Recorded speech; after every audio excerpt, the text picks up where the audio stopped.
नहीं है sir. 8 foot के गड्ढे के अंदर क्या मामला सर?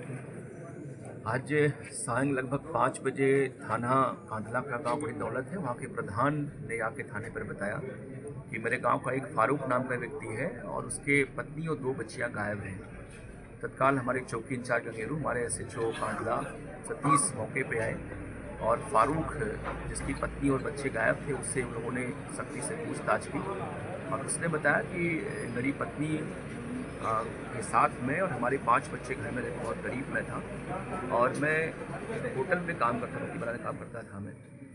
हमारी पत्नी विगत 1 महीने पहले, चूँकि मैं गरीब था और हमारी शादी मंसूरपुर मुजफ्फरनगर में हुई थी, वो हमसे कुछ पैसे मांग रही थी। इसको लेकर हमारा विवाद हो गया था और बिना वो बुर्का और नकाब के अपने मैके चली गई छोटी बच्ची को लेकर के। इस बात को लेकर काफ़ी परेशान था कि हमारी इज्जत चली गई और मैं जाके 1 महीने बाद अपनी पति घर पे लेके आया यहाँ पे और तभी से मेरे मन में भाव जग गया कि लग रहा है इसका मामला कुछ और है और मुझे मेरी इज्जत अब नहीं करती है ये, और तभी मैंने इसको जान से मारने का प्लान बनाया। दिनांक 9-10 की रात्रि में लगभग 12 बजे हमारे 5 बच्चे सो रहे थे, तो मैंने पत्नी को चाय के बहाने उसको जगाया। जैसे चूल्हे पे आंगन में आई हो और मैं पहले से कट्टा लेके आया था और मैंने उसके पीछे से गोली बजा, उसकी तत्काल मौत हो गई। गोली की आवाज़ सुन के हमारी जो बड़ी बेटी, जिसकी उम्र 14 साल थी, वो भी उठ के चली आई।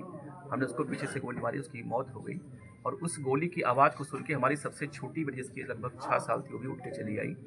हमने वाकई उसकी हत्या कर दी और मैं प्लानिंग के तहत एडवांस में ही लगभग 6 दिन पहले अपने घर में ही शौचालय के गड्ढे के बहाने गड्ढा खुदवा रखा था और रात ही में मैंने इन तीनों डेड बॉडी को गड्ढे में डाल के दफना दिया और ऊपर से मिट्टी डाल दी। हमारे 3 अन्य बच्चे, जो 2 बेटे एक बेटी थी, सोते रहे, वो जगे नहीं, इसलिए मैंने उनको कुछ नहीं किया।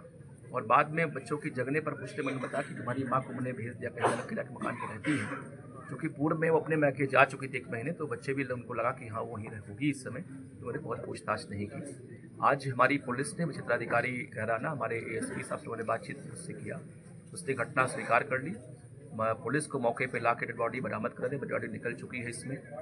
हम लोग डेड बॉडी को PM के लिए भिजवा रहे हैं और फारूक हमारे हिरासत, उससे हमारी डिटेल और पूछताछ हो रही है। उसने पूरी घटना करना स्वीकार किया है। उसके फादर जो दाऊद है, उन्होंने पूरी घटना बताई कि साहब मुझे शक था कि कुछ घटना इससे कारित की है, इसलिए मैंने प्रधानगिरी पुलिस को बताया। सर क्या हत्या में प्रयुक्त तमंचा या कुछ और, या अकेला ही था पूरी घटना में? बिल्कुल, जो आला कत्ल है वही बरामद हो गया है, कारतूस बरामद हो गया है, डेड बॉडी बरामद हो गई है। घटना का लगभग मोटिव भी क्लियर हो गया है इसमें। तो मुझे लगता कि एक झूठी शान के खातिर कि हमारी पत्नी बिना बुर्के के, बिना नकाब के चली गई, अभी पहला मोटिव तो यही निकला है, लेकिन और भी हमारी पुलिस इसमें बातचीत कर रही है, कहीं कोई और भी इसमें एंगल ना हो उसकी पत्नी की हत्या का, इस बात को लेकर हमारी जांच। सर क्या इन्हें वर्क किया, कई दिन तक वर्क करता रहा, गड्ढा खुदवाया सर इसमें? मैंने आपको बताया कि चूंकि इसकी पत्नी 1 महीने पहले ही इसे झगड़ के चली गई थी यहाँ से, और तभी से इसके मन में भाव जग गया कि इसको लौट के आने पर इसकी मैं हत्या करूँगा मैं।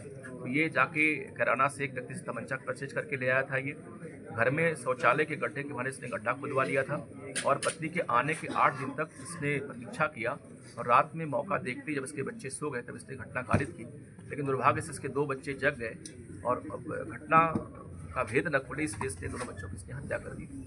ठीक है सर, थैंक यू।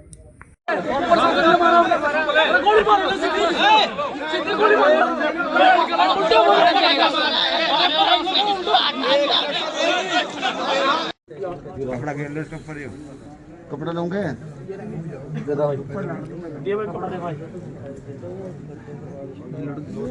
ये तो औरत तो भी इधर है, सब औरत तो ये ऐसे